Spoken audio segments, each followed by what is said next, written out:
하나님 말씀은 마가복음 10장 13절에서 16절까지 말씀을 같이 교독하겠습니다.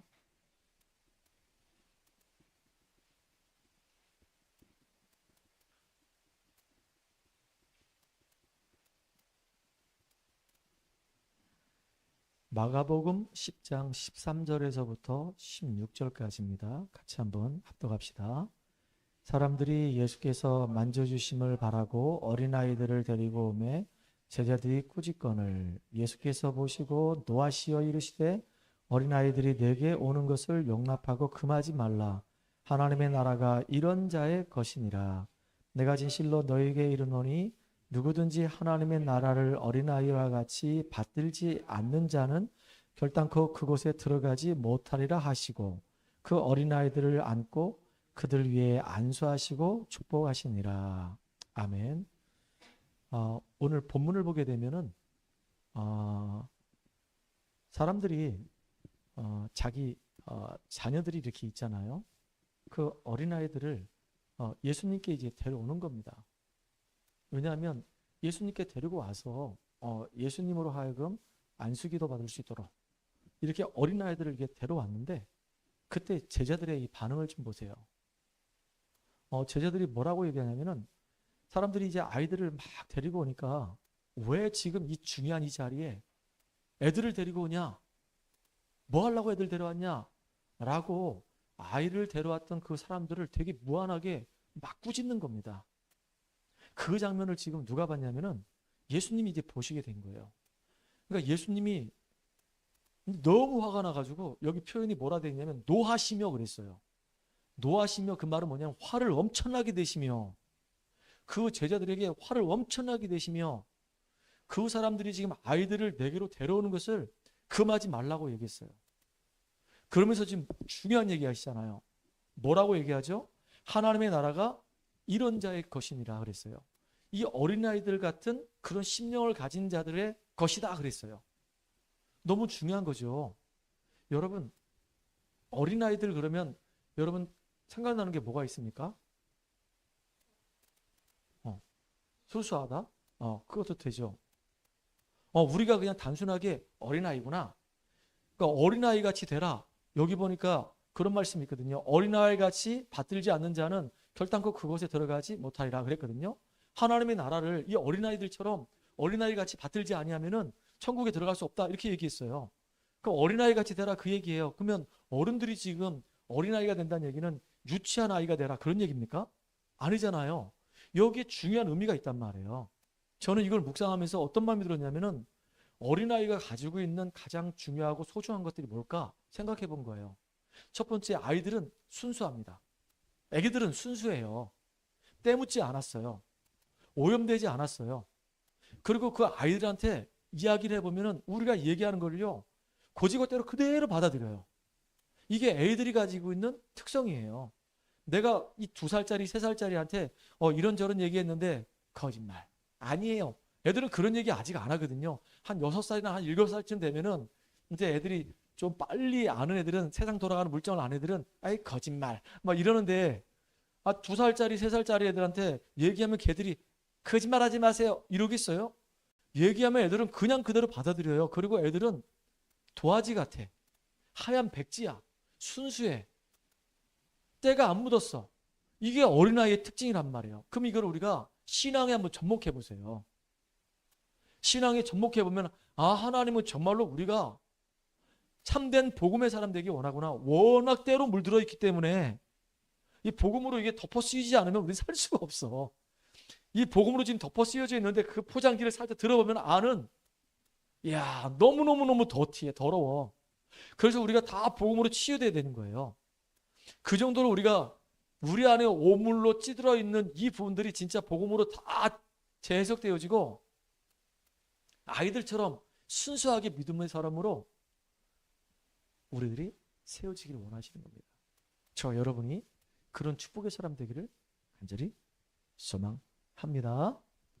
자, 오늘도 변함없이 우리 구원의 길 한번 해봅시다. 창세기 1장 1절에 보게 되면 태초에 하나님께서 천지를 창조하시니라 그랬어요. 뭘 갖고 창조하셨을까요? 말씀 가지고 창조하셨습니다. 그래서 하나님은 창조주 하나님이십니다. 그 하나님께서 말씀으로 세상을 만드시고 난 이후에 우리 인간을 지으셨는데 하나님의 형상을 가진 영적인 존재로 우리 인간만 지으셨어요. 그리고 이 인간에게 하나님이 놀라운 축복을 주셨습니다. 하나님 만드신 이 모든 세상을 다스리고 정복하는 축복을 주셨습니다. 그러면 어떻게 하나님이 만드신 이 세상을 다스리고 정복하냐? 그 비밀이 바로 예배 속에 있는 겁니다. 하나님은 이 예배를 통해서 하나님이 하시고자 하는 계획들을 말씀으로 다 미리미리 주세요. 창세기 18장 17절에 보면 하나님이 아브라함에게 하신 말씀입니다. 내가 행하려고 하는 것을 너에게 알리지 않겠느냐라고 얘기하셨거든요. 그러니까 하나님은 이미 하나님이 하실 일들에 대해서 미리미리 다 말씀하세요. 아브라함 부르실 때도 말씀하셨어요. 너는 복이 될지라. 내가 너를 창대케 할 것이다. 아직 창대케 안 됐는데 내가 너를 창대케 할 것이다. 또 너로 말미암아 모든 족속이 복을 받을 것이다. 아직 세계복음만 안 했는데 하나님은 그렇게 미리 아브라함에게 말씀하셨어요. 요셉을 부르실 때도 마찬가지입니다. 해와 달과 열한 별이 내게 절하더이다. 하나님이 요셉을 통해서 행하실 바를 미리 다 보여주셨어요. 우리 교회가 시작할 때 하나님이 우리 교회에게 주신 비전이 있어요. 성경적인 전도 운동을 할 것이며 렘넌트 키우는 RUTC 운동을 할 것이며 제대로 우리가 이 두 가지를 가지고 237적 5천종족을 향해서 정말로 성경적인 선교 운동을 할 것이다. 전도와 후대와 이 선교 운동을 하나님이 우리 교회를 통해서 제대로 하길 원하시는 거예요. 전 성도가 여기에 딱 마음 담고 같이 인도받으면 우리는 응답받고 승리할 수 있단 말이에요. 이해 가십니까? 하나님은 미리 하나님이 우리에게 응답을 주세요.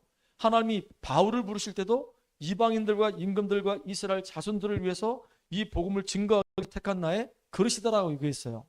이미 하나님은 이렇게 우리를 콜링하실 때 계획을 가지고 우리를 부르시는 거예요. 그 콜링의 이유를 빨리 발견한 사람이 있고 늦게 발견한 사람이 있어요. 그렇잖아요. 그러니까 너무너무 중요한 거예요. 하나님이 너무너무 중요한 게 예배를 통해서 하나님은 우리에게 말씀을 주시고 예배 시간에 하나님은 우리에게 성령의 충만함을 주신단 말이에요. 하나님의 은혜를 주신단 말이에요. 이게 보통 축복이 아닌 거예요. 그래서 예배에 승리하는 인생은 그 사람의 삶이 승리하는 인생이 되는 거예요. 예배 승리, 인생 승리. 이해 가시죠? 예배 실패, 인생 실패가 되는 겁니다. 그래서 하나님은 우리에게 말씀을 주시는데 그 말씀은 성취될 말씀, 살아있는 말씀이기 때문에 그 말씀을 딱 붙잡은 자는 응답을 받아요. 요셉은 해와 달과 열한 별이 절하더이다. 그 말씀을 딱 붙잡고 있었어요. 요셉의 아버지 야곱도 요셉이 하는 말을 마음에 담았더라라고 얘기했어요. 그러니까 나중에 나이가 많이 돼도 이 나이 많은 이 야곱이 애국까지 내려가서 요셉이 살아있음을 확인하게 되고 하나님 말씀이 성취됐음을 보았단 말이에요. 그럼 말씀을 붙잡은 자는 그대로 응답이 되는 거예요. 말씀을 놓친 자는요, 응답을 확인할 길이 없어요. 그래서 무너지는 겁니다.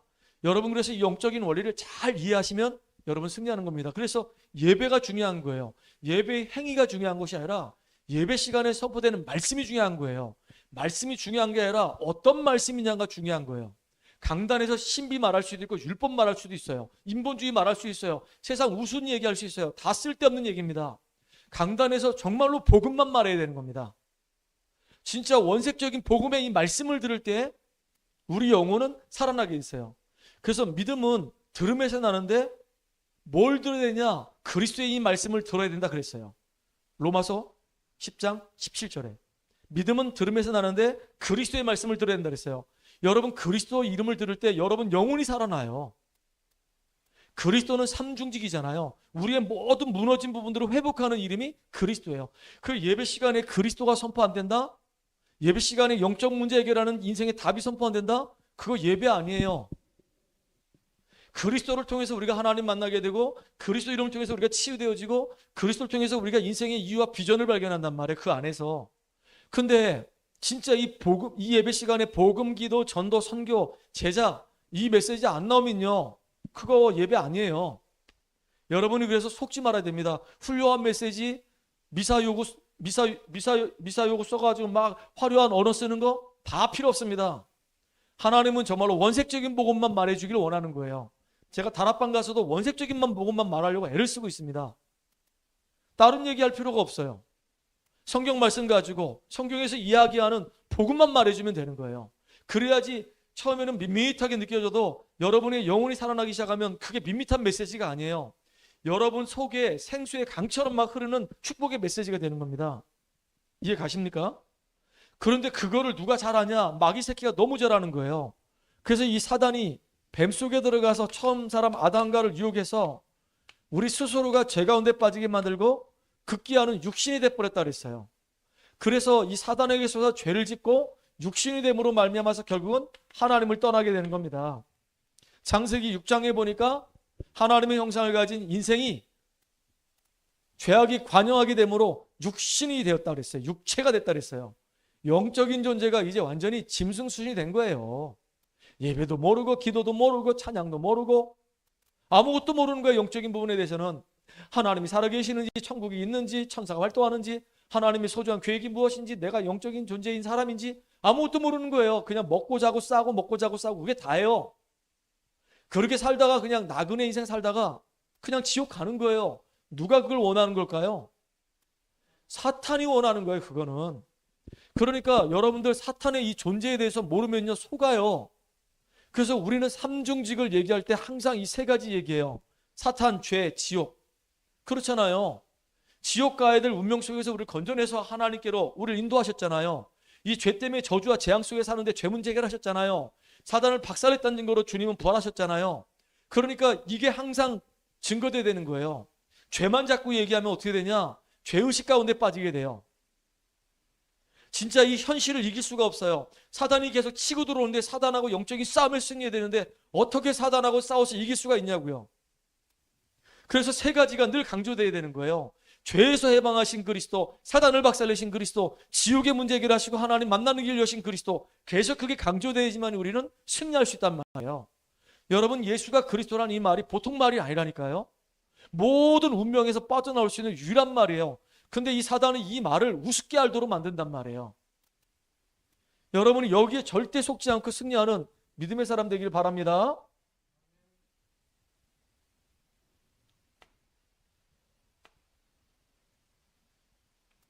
인류의 문제의 시작이 사단에게 속아서 죄를 짓고 하나님 떠나면서부터 인류의 문제가 시작된 겁니다. 왜요? 신분 자체가 이제 마귀의 자녀가 되는 거예요. 그 말은 무슨 말이냐면 에베소 2장 1절에 보니까 너희의 허물과 죄로 죽었던 그랬어요. 영이 완전히 죽어버렸어요. 죽어버렸으니까 영적인 일들을 할 수가 없어. 사단에게 딱 잡혀있는 인생이니까 결국은 마귀 새끼를 기쁘게 하는 일을 해요. 이 세상 풍속을 쫓고 공중 권세 잡은 자를 따라다닌단 말이에요. 사단이 있는 줄도 모르고 우상 숭배하고 제사 지내고 무속인 찾아다니고 점을 친단 말이에요. 진짜 웃기는 게 뭐냐면 하나님이 살아계신다. 하나님이 지금 성령으로 예수 믿는 자 속에 함께 하신다. 우리가 정말로 예수 이름으로 구원받고 하나님과 함께하는 복을 누리자. 하나님 살아계신다. 콧방귀 껴요. 그런데 웃기는 게 뭐냐면 귀신 들린 무속인 찾아가가지고요 점을 치러는 가요. 귀신은 믿으면서 웃기는 게 하나님은 안 믿어요. 사탄을 두려워하면서 하나님을 안 믿어요.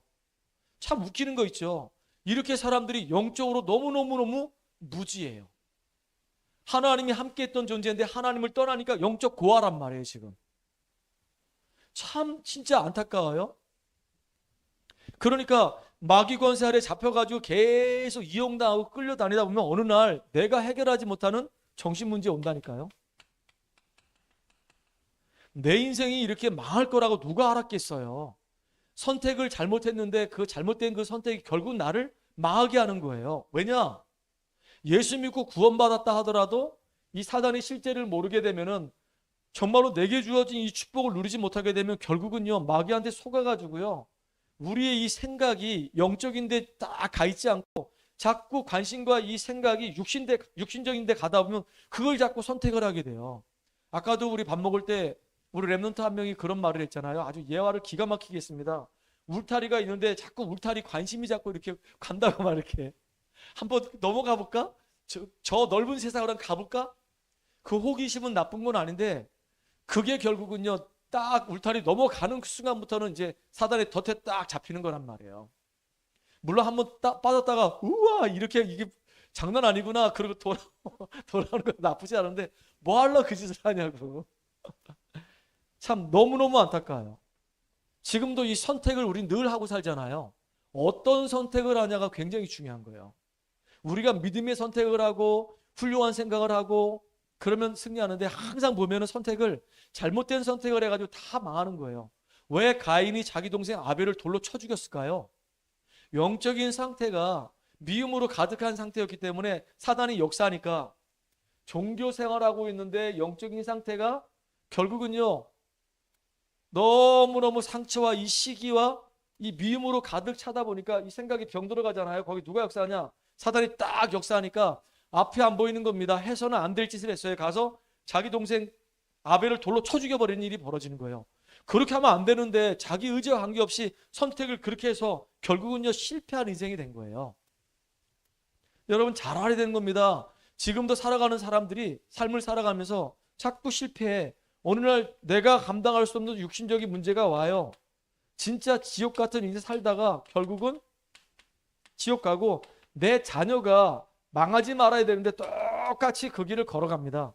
이게 인생 이력서예요. 태어날 때 원죄를 가지고 태어나잖아요. 아담과 하하가 지었던 그 원죄가 태어나는 모든 내 후손들에게 전가가 된단 말이에요. 그게 무슨 말입니까? 아담이 지은 죄가 나하고 뭔 상관이 있습니까? 지금은 이제 호주제가 폐지가 돼가지고요. 남편의 성을 꼭 따르지 않아도 엄마의 성을 자녀가 따를 수가 있어요. 근데 호주제가 폐지되기 전에는 우리 주영이가 결혼했어요. 좋은 배우자를 만났어요. 믿음의 사람을 만났어요. 결혼했어요. 그래서 아이가 태어났어요. 그러면 그 아이는 아이 의지와 전혀 관계없이 선택권이 없어. 나는 태어나면 나는 이 씨가 될 거야. 아이가 그 선택할 권한이 없어. 태어나자마자 일단은 호주제 이거 되기 전에는 강씨야. 강씨. 왜? 추영이 아들이니까. 이유가 없어. 여기 이제 미연이 있지만 미연이 성이 뭐예요? 맹씨예요. 얘 초등학교 때 중학교 때 그 맹씨라는 그 성 때문에 얼마나 놀림을 당했는데요. 나는 또 얼마나 많은 놀림을 당했는데 이름이 또 달재래 가지고 맹달재, 울고 넘는 박달재 그러면서 맨날 그 트로트 가요 나한테 와서 막 농담 삼아하고 맹꽁이 달팽이 뭐 오만 별명들을 얼마나 많이 불러대는지 나중에 맹달래 맹달구 뭐 나 진짜 야 맹구까지 참 희한한 별명들을 애들이 만들어서 나를 놀린다고 그렇게 놀림을 많이 받았어요. 근데 얘들도 보니까 그래. 얘들도 보니까 우리 딸들도 어릴 때 보니까 애들이 이름을 가지고 많이 장난치면서 애들 장난치더라고요. 그러니까 얼마나 싫었겠어. 맹씨라는 게 왜 흔한 김씨도 있고 이씨도 있고 박씨도 많은데 왜 하필 맹씨야. 근데 이 선택권이 없어. 아빠가 맹씨니까 맹씨 되는 거야. 아담과 하와가 죄를 짓게 되면 그 죄가 전가될 수밖에 없어요. 그러니까 우리 자녀들은 원죄를 가지고 태어나요. 목사님 예수 믿는 가정에서 태어난 자녀도 원죄를 가지고 태어납니까? 빙고. 인간은 누구나가 태어날 때부터 원죄를 가지고 태어나기 때문에 내가 낳은 그 자녀도 당연히 어느 날 성장이 돼서 말을 알아듣게 되면 복음을 설명해주고 이 아이가 인격적으로 마음의 문을 열고 예수를 영접해서 하나님 자녀가 되도록 해줘야 되는 거예요. 근데 불신자 부모라고 한다면 자녀한테 복음 전해줄 수 있겠습니까? 못 전해줘요. 신자들은 예수 믿는 것이 무엇인지 아는 사람들은 어떻게 하든지 내 자녀들이 망하지 않도록 어떻게 하든지 내 자녀에게 언약 심어주고 복음이 각인뿌리 체질되도록 그렇게 기도하면서 이 아이들을 믿음의 사람으로 키우려고 막 애를 쓰겠죠. 이게 차이점이에요. 그 불신자 자녀들은 이유 없이 망해. 어릴 때부터 언약 안에 있는 사람들은 언약대로 성공해. 진짜 여러분 그 축복을 누리시기를 간절히 원합니다. 태어나니까 이미 영이 죽어있는 상태예요. 삶을 살아가는 동안에 한 번도 예수에 대해서 복음에 대해서 들어본 적이 없어. 학교를 갔는데 학교도 창조론을 설명 안 해. 과학 시간에 진화론을 설명해요. 진화론이 잘못된 거잖아요. 틀린 거잖아요. 근데 지금 과학자들이 진화론 잘못됐다 그러면 결국은 진화론 아닌 창조론을 설명해야 되는데 이게 자기들 납득이 안 가는 거예요. 그러면 납득이 안 가면 두 개를 다 설명해야지. 아니 저기 서구사에서는 두 개 다 설명하잖아요. 창조론도 하고 진화론도 하고. 이런 것이 있다. 성경에서는 창조론 얘기하고 있고 과학자들은 다윈부터 시작해가지고 진화론을 지금 얘기하고 있다. 창조론은 이런 이야기고 진화론은 이런 이야기다. 얘기를 해야 되는데 우리나라는 아예 창조론 자체를 얘기 안 해요. 심지어 학교에서 수업 시간에 윤리 시간 말고 공식적으로 수업 시간에 예수 얘기하게 되면 문제돼요. 아니 선생님이 얘기할 수도 있는 거지. 그렇잖아요. 참 진짜 웃기는 지금 시대가 됐어요. 예수 얘기를 이제 하지 못하도록 만든단 말이에요. 그런 문화 속에서 애들이 자라나게 되면 복음을 알겠어요? 알 수 있겠어요? 없겠어요? 없어.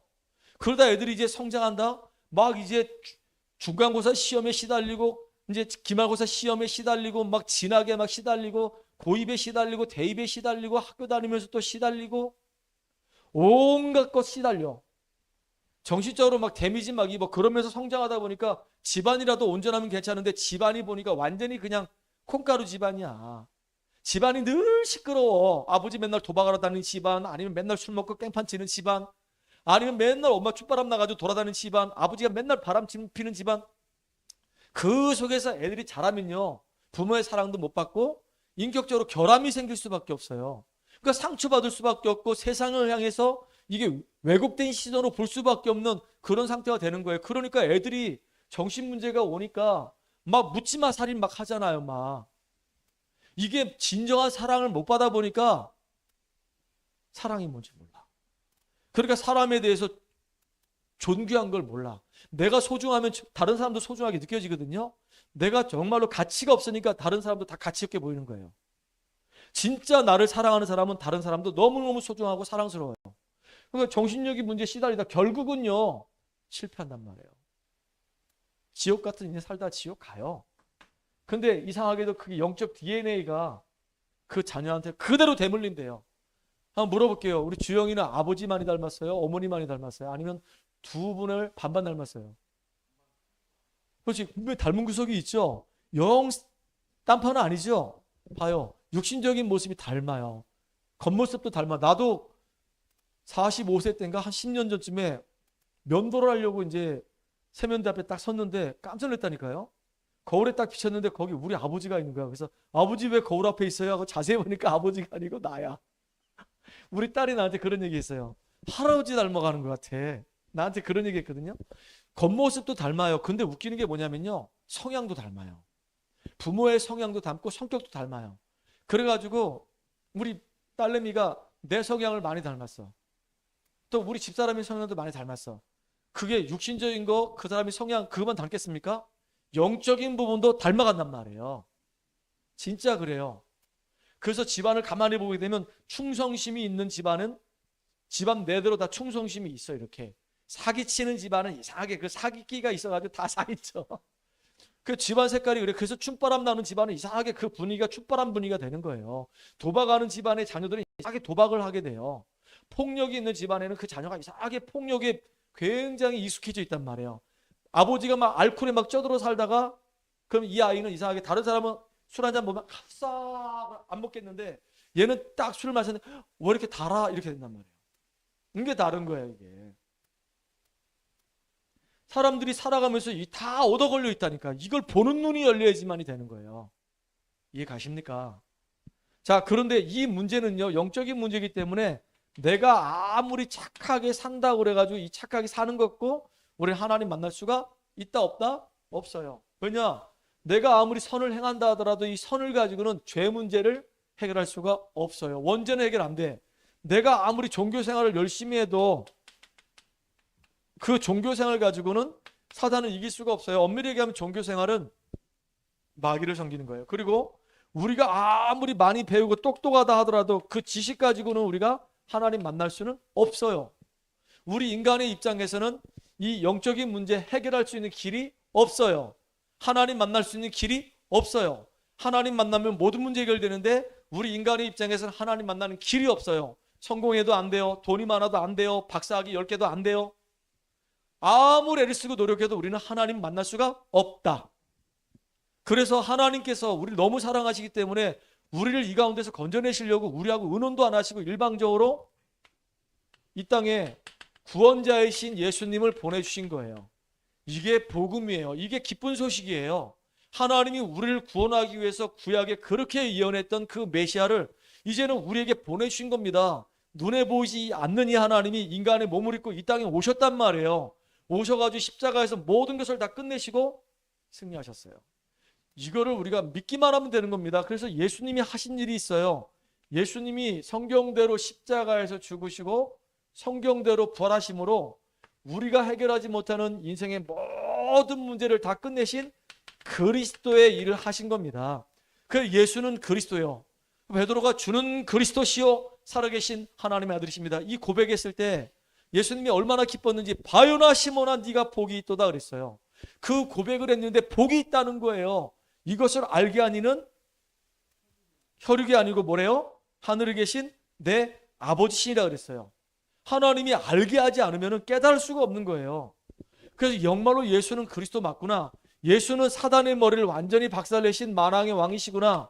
예수님은 우리의 모든 죄를 십자가에서 대속하신 제사장이시구나. 예수님은 하나님 떠나서 방황하는 우리에게 하나님 만나는 유일한 길을 여신 참 선지자구나. 이 예수를 영접할 때 그때 우리가 하나님 자녀가 되는 거예요. 그때 우리에게 엄청난 권세가 주어지는 거예요. 그래서 하나님은 우리에게 요구하는 것 딱 하나밖에 없어요. 이 사실을 믿으라는 겁니다. 행위를 가지고 우리가 구원을 받을 수 없기 때문에 은혜로 인하여 믿음으로 말미암아 우리가 구원을 얻는다 그랬어요. 이 사실 믿으라는 거예요. 하나님이 세상을 이처럼 사랑하사 어느 정도로요? 당신의 독생자 예수를 십자가에 죽일 만큼 사랑하사 이는 저를 믿는 자마다 멸망하지 않고 영생을 얻게 하려 하심이라. 하나님은 우리가 멸망하는 거 원하지 않아요. 하나님이 보내신 그 예수를 믿음으로 영생을 얻기를 원하시는 겁니다. 그래서 지금도 하나님은 우리 마음을 똑똑똑 녹화하고 있어요. 우리 현장에 지금 하나님이 구원하시기로 예비된 사람들이 있단 말이에요. 그래서 툭툭툭 건드려보면 알아요. 우리가 감자를 삶을 때 이 감자가 지금 익었나 안 익었나 어떻게 확인할 수 있죠? 젓가락으로 찔러보면 알잖아요. 찔렀는데 빡빡하고 안 들어가. 그거 먹었다 큰일 납니다. 탈납니다. 그럼 어떻게 돼요? 뚜껑 딱 덮고 계속 불을 지피고 있으면 돼요. 시간이 좀 한참 지났어.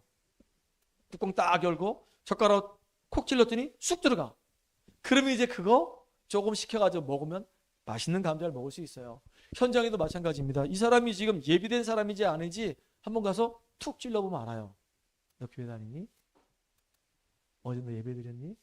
너 혹시 구원의 확신 있니? 몇 마디만 딱 전해보면요 빨끈하는 사람도 있어요. 왜 쓸데없이 그런 걸 물어봐? 왜 그걸 내가 해야 돼? 막 이러면서 하는 사람, 아직 예배 안 됐구나. 근데 어떤 사람은 뚝 얘기했더니 왜요? 거기 뭐 중요한 얘기 있어요? 그러면서 이제 대화가 되는 사람이 있어요. 준비된 사람이구나. 그리고 이제 쭉 복음을 전해보면은 마음의 문을 열고 영접할 수 있단 말이죠. 그러니까 이렇게 복음을 전할 수 있도록 우리가 준비돼야 되는 거예요. 언제든지 열려 있어요. 항상. 현재성이에요. 현재성. 그러니까 어느 만큼 내가 복음에 대한 마인드와 관심과 중심이 있냐가 너무 중요한 거예요. 일단 내가 누려야 되겠죠. 그리고 나의 현장에 대한 눈이 열려야 되겠죠. 그리고 정확하게 복음으로 그 사람에게 답을 줄 수 있어야 되겠죠. 그래야지 세상을 살릴 수 있는 겁니다. 영접한 자에게는 어마어마한 축복이 와요. 아까 얘기했죠. 어떤 축복입니까? 하나님의 성령께서 우리 속에 쏠랑 들어오셔서 우리와 영원히 함께 하시는 겁니다. 삼위의 하나님 성령께서 우리 안에 오셔서 나를 자녀 삼아 주실 뿐만 아니라 하나님이 친히 내 안에 오셔서 나와 영원히 함께 하신단 말이에요. 이거만큼 축복이 어디 있어요? 하나님이 나와 함께 하시는데, 임마누엘 하시는데, 구약에는 하나님이 들어갔다가 나갔다가 성령이 들어갔다 나갔다 그랬어요. 근데 이제는요 내 속에 영원히 함께라고 얘기하셨어요. 최고의 축복입니다. 신분이 바뀌었어요. 마귀의 자녀가 아니라 이제 솔랑 하나님의 자녀로 바뀌었어요. 이거는요 더 이상 이제 바뀌지 않아. 한번 하나님의 자녀는 영원한 하나님의 자녀가 되는 거예요. 내 안에 계신 그 성령께서는요 예배를 통해서 말씀을 듣고 믿음의 이 포럼을 통해서 모든 것 생각나게 하시고 모든 것 깨닫게 하시고 평안으로 인도하신다 그랬어요. 그래서 예배 시간에 하나님이 우리가 얼마나 소중한 사람인지, 하나님의 마음과 하나님의 소원이 무엇인지, 하나님이 우리에게 뭘 원하시는지, 우리가 앞으로 어떻게 인도받을 것인지 다 얘기하신다 그랬어요. 그러니까 예배가 얼마나 중요합니까? 그 속에서 모든 답을 찾아내야 되는 거예요. 그러면 우리는 이 땅을 살아가는 동안에 눈에 보이지 않게 역사하는 사단과 이 흑암 문화가 있기 때문에 성령의 충만함을 받아야 돼요.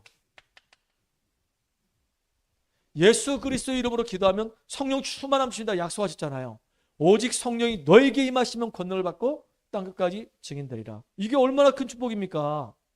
이걸 찾아서 누리라 그 얘기예요. 신분 안 바뀌어요. 권세 안 바뀌어요. 이제는 축복도 안 바뀌고 배경도 안 바뀌어요. 그걸 누리라 그 얘기예요. 찾아서. 그런데 많은 사람들이 그냥 다 스쳐 지나가 버려요. 그러니까 못 누리니까 이 상처가 해결이 안 되면 마귀 새끼가 역사해가지고 결국 무너뜨리게 한단 말이에요. 특별히 우리에게는요, 이제는 사단에게 잡혀서 종로로 살 이유가 없고 세상 풍속을 따라갈 이유가 없고 하나님의 언약 안에서 기도하는데요, 주의 천군과 천사가 우리의 기도에 응답을 준단 말이에요. 이게 얼마나 감사해요. 천군 천사가 우리를 보호한다니까요. 여러분, 이게 눈에 안 보이는 얘기잖아요. 그리고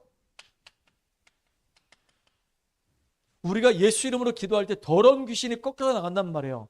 예수님이 귀신아 떠나가라 그러니까 귀신 떠나갔죠. 베드로가 귀신 들린 사람에게 귀신아 떠나가라 그러니까 귀신 떠나갔죠. 바울이 또 귀신 들린 여종, 저 많은 여종에게 더러운 귀신은 예수 이름으로 떠나가라 그러니까 떠나갔죠. 우리에게 그렇게 귀신을 꺾을 수 있는 권세가 있다니까요. 그리고 이 땅에서 우리가 천국 배경을 누리면서 뭐 하면 되냐? 주님의 지상 명령인 땅끝까지 복음 증거하는 그 일에 우리가 증인으로 쓰임 받는 거예요. 어떤 증인? 예수가 바로 그리스도이시다. 여기에 대한 증인이에요.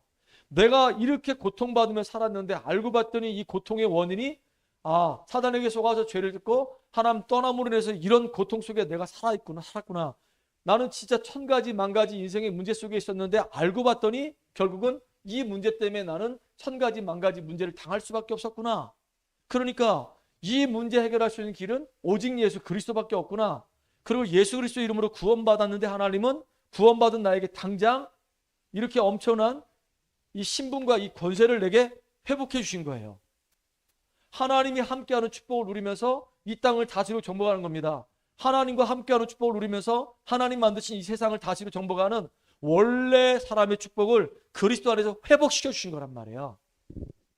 여러분, 이거를 진짜 우리가 날마다 여러분 누리시기 바랍니다. 이거 우습게 알면 여러분 진짜 우스운 인생이 되는 거예요. 알겠습니까? 자, 오늘은 어린아이라고 하는 이 부분에 대해서 얘기했습니다. 아까도 얘기했죠. 어린아이는요, 순수합니다. 어린아이는 그냥 하얀 도화지 같아요. 깨끗해요. 그리고 어린아이들은 그냥 그대로 다 믿어요. 어린아이들은 거짓말을 하지 못해요. 어린아이들은 내가 애들하고 얘기하다 보니까 옆에 있는 아이의 엄마가 얼굴이 막 빨개지는 거예요. 왜냐? 애 2살짜리하고 얘기했는데 목사님, 엄마하고 아빠가 어제 막 싸웠어요. 우리 엄마가 아빠 막 등짝 때렸어요. 그러니까 이 엄마가 막 얼굴이 막 빨개지는 거야. 애들은 감추는 게 없어. 숨기는 게 없어. 그렇잖아요. 또 우리 이제 딸들 키울 때 우리 집사람이 좀 많이 힘들었는데 그 이마트라든가 백화점 애들 데려가면은 가보니까 별천지거든. 집에서 보지 못했던 것들이 막 어마어마한 것들이 막 펼쳐져 있거든. 그 장난감도 있지, 먹을 것도 있지, 엄청나게 많거든요. 그러니까 우리는 장을 딱 보러 갈 때 계획을 딱 짜고 가잖아요. 이거 사야 되겠다 라고 생각하고 이제 딸내미 딱 데려갔는데 거기서부터 이제 깽판 부리는 거야. 이거 이제 쓸데없는 거 이거 사달라고 그러고 저거 사달라고 막 그러고 안 사주니까 막 들어 누워가지고 막 울고 난리칩니다. 여러분 혹시 그 백화점 가서 그런 거 못 봤습니까? 이마트 가서 못 봤습니까? 나 여러 번 봤는데 아들내미가 막 그 바닥에 막 들어가가지고 막 뭐 인형 사달라고 뭐 자동차 사달라고 막 난리치더라고. 애들은 그런 거예요. 그렇게 순수한 거예요. 그래서 여러분들 기억해야 됩니다. 애들하고 어른들하고 다른 점이 있어요. 어른들은 살아오는 동안에 가진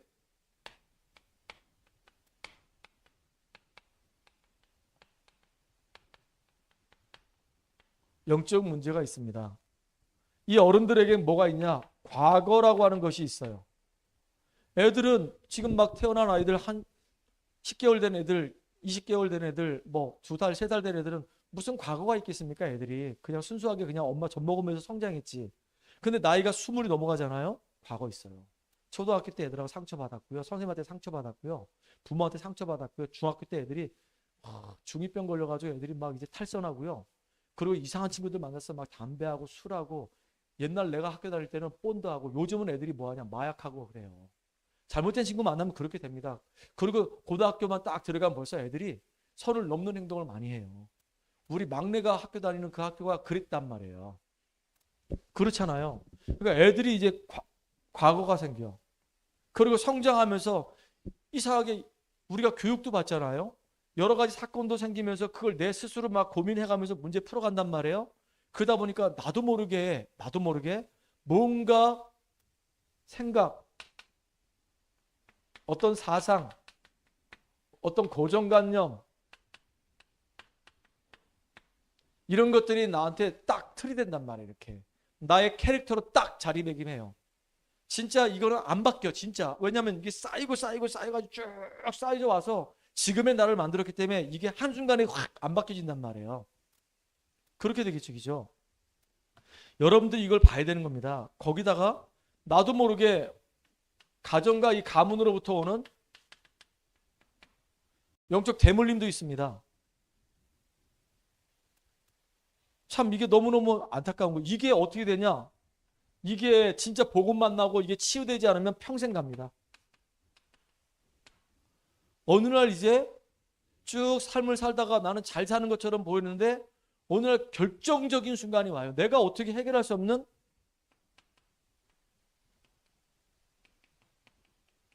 순간이 와요. 안 되는 거예요. 참는다고 해서 안 되는 겁니다. 제가 이제 예전에 사역했던 선생님 부인이 있습니다.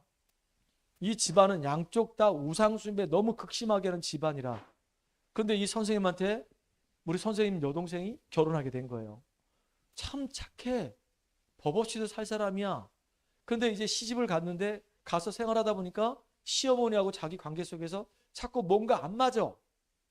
그래도 이제 시어머니는 어른이고 자기는 그 집의 며느리니까 참으면서 인격적으로 참으면서 시집살이 해가면서 거기서 같이 살았단 말이에요.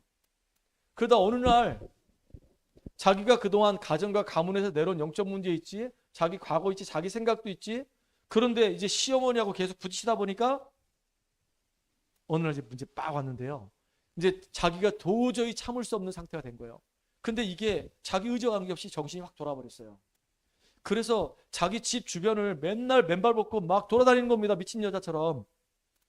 그러다가 이제 어느 한 지역에 딱 머물러가지고 정신이 딱 돌아오면은 몸도 이 옷도 엉망이고 신발도 안 신고 맨발로 돌아다니고 자기가 지금 온전한 정신이 아닌 거예요. 깜짝깜짝 놀라는 게 그게 이제 한 달에 한 번 그랬던 게 일주일에 한 번 그러고 이제는 막 이틀에 한 번씩 그러고 막 그러니까 정신과 병원을 가야 할 상황이 벌어진 거예요. 여러분 그런 부인 만나면 어떻게 되겠습니까, 여러분? 여러분 부인이 만약에 그렇게 된다면 어떻게 되겠습니까?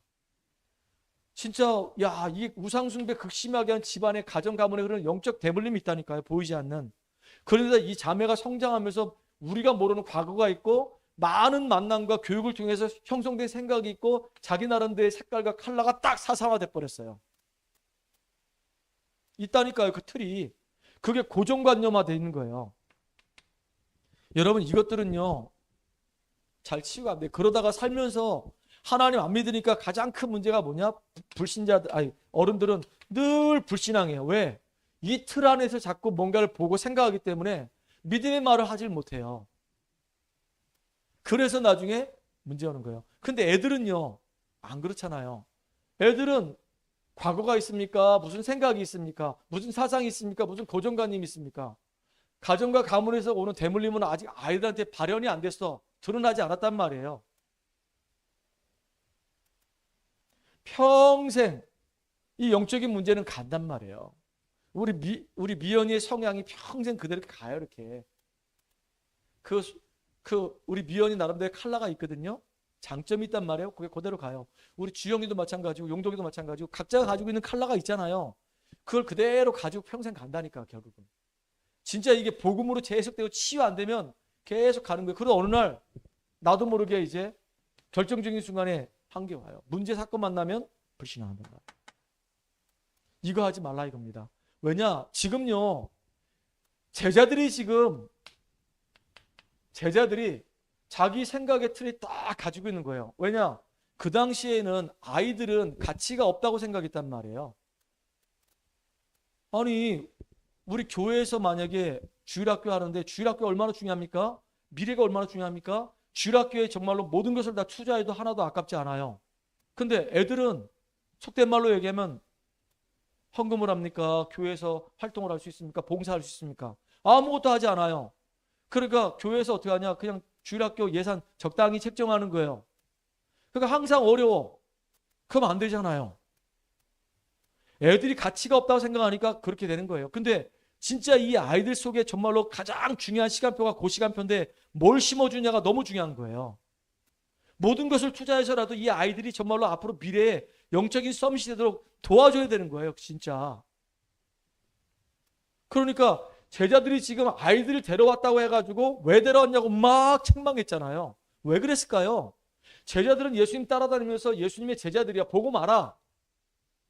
그런데 그 사람들이 살아오는 동안에 형성된 그 유대교적인 사상이 딱 박혀 있어요. 과거에 살아온 삶의 체질이 있어. 애들을 우습게 하는 그런 생각들이 딱 사상화되어 있단 말이에요. 그러니까 결정적인 순간에 결국은 이렇게 아이들을 무시하는 일이 벌어지는 겁니다. 그리고 예수님이 막 노를 발하셨다 그래서 화를 내셨다 그래서 왜? 바꿔야 할 것이 있어요. 뭘 바꿔야 될까요? 이 종교적 믿음을 바꿔야 돼요. 겉으로 볼 때는 신앙생활 잘하는 것처럼 보입니다. 근데 딱 뚜껑을 열면요. 복음 없어. 참 이게 너무 안타까운 거예요. 유대인들 바리새인들이겠단 말이에요. 진짜 남들이 볼 때는 진짜 율법을 철저히 지키면서 참 신앙생활 되게 잘하는 것처럼 보이는데 뚜껑을 딱 열어보니까 그 안에 생명이 없어. 이거만큼 정말로 안타까운 게 없단 말이에요. 여러분들 정말로 이런 사람 되지 마시기 바랍니다. 또 하나 뭐냐? 신비에 빠질 수가 있어요.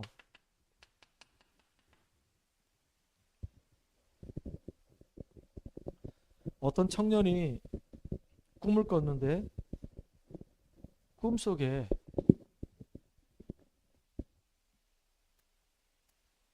영어 단어 2개가 탁 떠오르게 된 거예요. 그래가지고 이게 도대체 뭐지? 영어 단어가 뭐냐면 P 딱 떴다가 사라지고 좀 이따 C 딱 떴다 사라졌단 말이에요. 그래서 왜 내가 꿈에 이 P라고 하는 단어하고 이 C라고 하는 단어가 이게 왜 떠오르지? 그래서 이제 영어 사전을 딱 보니까 P에 관련된 단어가 엄청나게 많은 거예요. 또 C에 관련된 단어도 찾아보니까 엄청나게 많은 거예요. 그래서 자기 나름대로 막 골똘히 생각하다가 그중에 좀 괜찮은 것을 딱 찾았어요. 그래서 P는 뭘 찾았냐? 프리치, 설교하다. 그 C는 뭘 찾았냐? 크리스찬.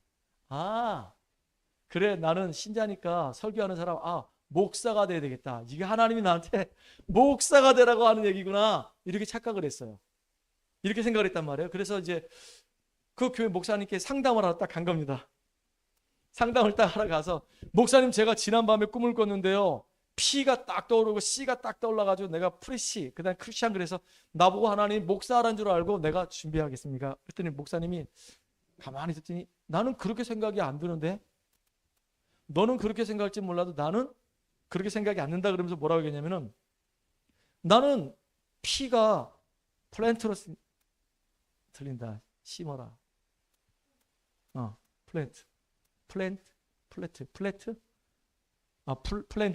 플랜트 심으라. 뭘 심으냐? 씨 콘. 근데 옥수수 심어. 정신 차리고 어마한 꿈 꾸지 말고 옥수수 심어. 아니 이렇게 신앙생활 많아요 하는 사람들이. 아니 지금도 교회 안에 보면 신비주의에 빠진 사람들이 꿈 꾸가지고 꿈 얘기를 하면서 꿈 따라가는 사람 얼마나 많은지 몰라요. 아니 어느 목사님한테 내가 얘기 들었는데 아니 이 목사님이 이제 주일날 설교를 하기 위해서 토요일날 기도원 가서 이제 그 기도하면서 설교 준비하는 겁니다. 근데 거기에 이제 자매가 하나 있는데 이 목사님은 이제 설교하기 위해서 이제 계속 기도하면서 설교 준비하고 있는데 이 자매가 갑자기 딱 오더니 그러더라는 거예요. 뭐라고 얘기하냐? 목사님. 이제 그때 당시에는 이제 전도사였겠죠. 얼굴도 괜찮고 키도 큰 사람이야. 그러니까 이 자매가 오더니 그러는 거야. 뭐라고 얘기하냐? 올해 12월 25일 날 하나님께서 전도사님하고 저하고 결혼하래요. 왜요? 아니 제가 꿈을 꿨는데 하나님께서 그렇게 저한테 계시로 보여주셨어요. 전도사님 만나가지고 12월 25일 날 결혼하라고 그랬어요. 누군지도 모르는데. 그래서 전도사님 너무 황당해가지고 저는 결혼했고요. 자녀가 있어요. 이렇게 신앙생활하면 안 된단 말이에요. 지금. 이렇게 신비적으로 신앙생활 너무 많습니다. 여러분 예수님 당시에도요. 그 나무 기둥에 올라가서 막 다리 꼬고 막 이상한 자세 해가면서 이렇게 기행을 하면서 신앙생활 하는 사람 많습니다. 지금도 막 신비운동 한다고 막 눈 찌르고 막 등짝 때리고 막 구르고 막 그런 사람 얼마나 많은지 모릅니다. 예수님이 원하시는 거 이런 거 아니란 말이에요. 너무 어른들은 그동안 살아오면서 다른 것들이 너무 많이 길들여져 있기 때문에 이거 빨리 바꾸라 그 얘기예요. 그렇지 않으면은 신비 아니면 율법주의입니다. 아니 예수님의 제자들인데 이 제자들이 예수님과 함께 길을 가다가 누굴 만났냐? 아이 맹인을 보게 된 거예요. 아니 맹인을 이렇게 보게 된 거예요. 그 맹인을 딱 볼 때 저 사람은 그리스도를 통해서 하나님 만나면 참 감사하겠다. 이런 생각 들어야 될 거 아닙니까? 근데 맹인을 딱 보더니 하는 말이 뭐냐면 저 사람이 지금 맹인인 것은 저 사람 때문에 맹인이 된 겁니까? 아니면 저 사람 부모 때문에 맹인이 된 겁니까? 지금 맹인이 이제 저주로 보이는 거예요. 물론 저주 맞을 수도 있겠죠. 근데 그 저주 가운데 맹인된 그것이 저 사람에게 있는 죄 때문에 그렇습니까? 부모의 죄 때문에 그렇습니까? 더군다나 다른 사람도 아니고 제자들이. 예수님이 뭐라고 얘기하신지 아십니까? 이렇게 얘기했어요. 이 사람이 죄 때문도 아니고 이 사람 부모의 죄 때문도 아니고 이 사람이 맹인된 이유는 이 사람을 통해서 하나님의 영광을 나타내기 위해서 하나님이 이렇게 하신 것이다 그랬어요. 이게 복음이잖아요. 그러니까 사람들이 문제만 생기면 뭐 때문에 그래 뭐 때문에 그래 라고 율법으로 확 빠져버린단 말이에요. 신앙생활 오래 하는 사람들에게 나타나는 병폐예요. 병폐. 아이들한테는 이런 게 안 나타나. 여러분 정말로 아이들처럼 순수한 신앙인의 모습으로 돌아가자 그 얘기예요. 그 얘기 하시는 겁니다. 예수님이. 저도 이것 말씀 준비하면서 참 나도 때가 참 많이 묻은 사람이구나. 그런데 진짜 감사한 게 뭔지 아십니까? 30년을 계속 복음 듣다 보니까 그래도 많이 치유됐어. 참 고마운 게 너무 많이 치유됐어. 이제 율법주의, 이제 신비주의 이런 건 관심 없어. 오직 복음만 이상하게 듣고 싶고 복음만 말해주고 싶어요. 하나님이 저를 그렇게 만들어 주셨어. 참 감사하죠. 여러분 감사 안 해요? 감사하죠? 다음 주에 용도에 감사하라.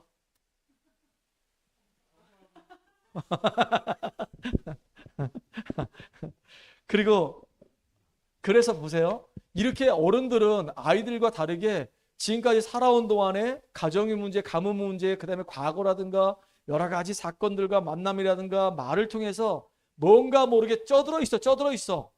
이게 평생 가는 게 쪄들어 있어. 결정적인 순간에 실패할 수 있는 게 쪄들어 있어.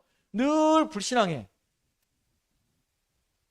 그래서 이런 상태 속에서 올바른 신앙생활을 할 수 없어요. 자꾸 종교적인 믿음 가지게 되고 뭔가 신비주의로 흘러가고 율법적으로 흘러가기 때문에 이제는 바꾸라 그 얘기예요.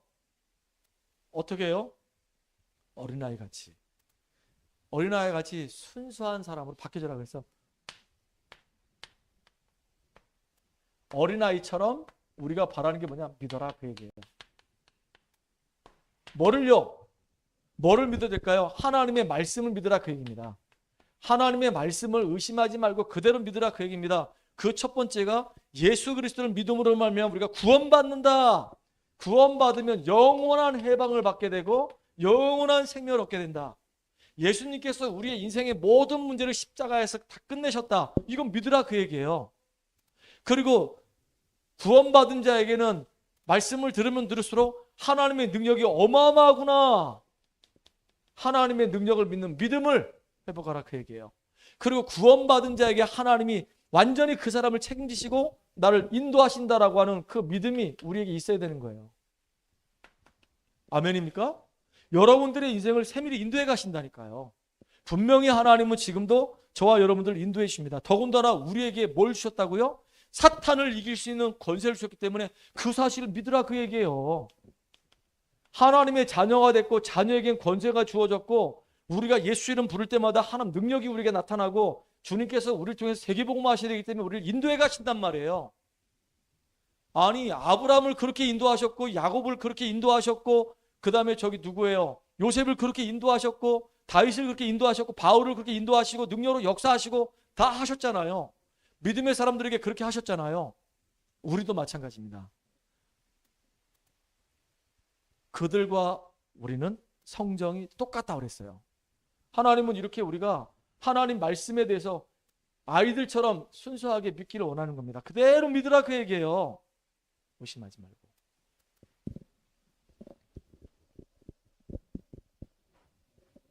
자, 참 이 생각이라는 게 너무 중요해요. 잠언서 6장 2절에 보니까 네 생각이 네 말이 너를 얼금했다라고 얘기해 있어요.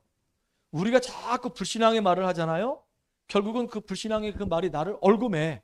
우리가 자꾸 믿음의 말을 하고 축복을 하잖아요. 그럼 그 말이 결국 그렇게 응답이 돼요. 여러분, 그래서 말을 잘해야 돼요. 우리가 진짜 하나님의 말씀 안에서 이게 믿어진다고 한다면 우리는 우리 입을 통해서 정말로 믿음의 말, 살리는 말을 해야 되는 거란 말이에요.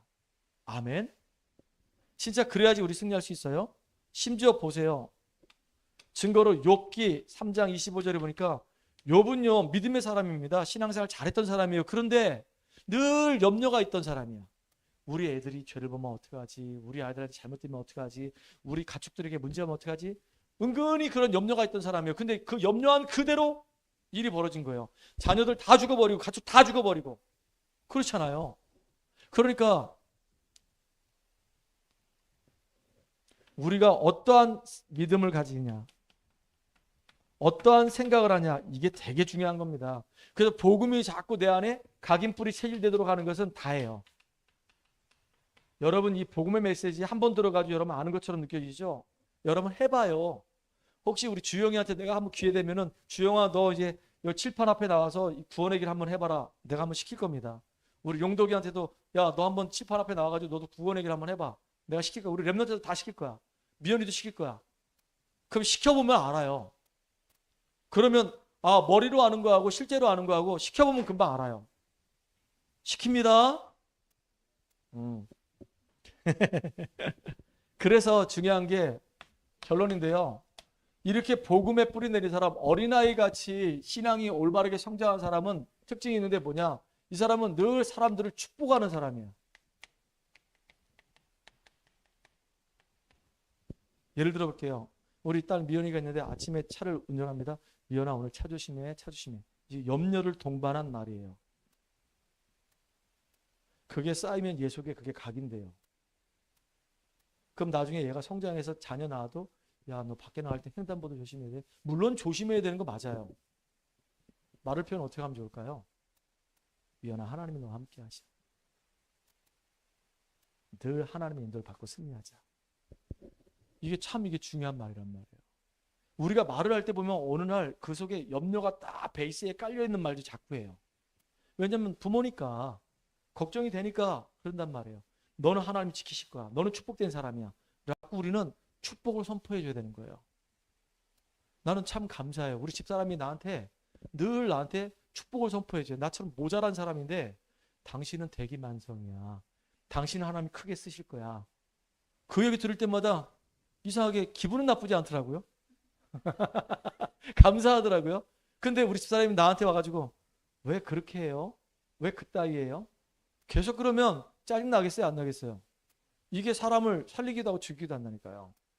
우리는 어린아이 같이 순수한 마음을 가지고 믿음 안에서 살리는 말을 하는 저와 여러분 되기 바랍니다. 그리고 중요한 거, 하나님 말씀을 믿는 믿음을 딱 섰다면 이제 우리가 말씀 앞에 서야 되는 거예요. 코람데오라고 그러죠. 하나님 앞에서 말씀을 인정해야 되는 거예요. 아, 하나님이 정말로 나의 이 신앙이 어른들처럼 완전히 그냥 때 묻은 그 신앙, 어른들을 닮아가는 신앙 아니고 어린아이 같이 복음으로 순수한 신앙을 갖길 원하시는구나. 그리고 정말로 내가 온전히 하나님께 예배를 드리고 그 말씀을 내가 순수히 믿기를 원하시는 거구나. 그게 하나님이 원하시는 바예요. 그래서 이 말씀대로 하나님 나를 그러면 그렇게 내가 설 수 있도록 좀 인도해 주세요. 그리고 이 땅을 살아가는 동안에 워낙 더럽게 쩌들린 사람이 많기 때문에 이 세계 속에서 내가 속지 않고 흔들리지 않도록 지혜를 주시옵소서. 왜냐하면 우리가 그냥 착하기만 하면 안 되거든요. 가면 다 당해. 근데 지혜로 와야 돼. 분별할 수 있는 힘이 있어야 돼. 무엇이 옳고 그른지 분별해서 잘 인도받아야 되는 겁니다. 그런 사람은 다 사기당합니다. 사기당해요. 그리고 혹시 이제 우리에게 문제가 왔을 때는 그 문제를 축복의 기회로. 아까 얘기했죠. 현장에서 간음하다 걸린 여인이 이제 유대인에게 잡혀가지고 돌 맞아 죽음의 위기 속에 빠졌어. 근데 그 시간이 이 여인에게는 예수님 만나는 시간이고 구원을 받는 시간이 된 거예요. 참 감사하죠. 여러분들에게 인생의 문제가 왔을 때 그때가 하나님 만나는 시간이 되는 겁니다. 예수님의 이름으로 여러분 축복합니다. 하나님 감사드립니다. 오늘도 정말로 믿음 안에서 승리하는 축복의 주역 되게 하시고 어린아이 같이 하나님 앞에 우리가 말씀을 믿는 믿음, 하나님 앞에 온전히 우리가 인도받는 믿음, 하나님 능력을 믿는 믿음, 그리고 우리가 믿음의 말을 선포하는 축복의 주역으로 쓰임받게 하여 주시옵소서. 예수님의 이름 감사합니다. 기도합나이다. 아멘.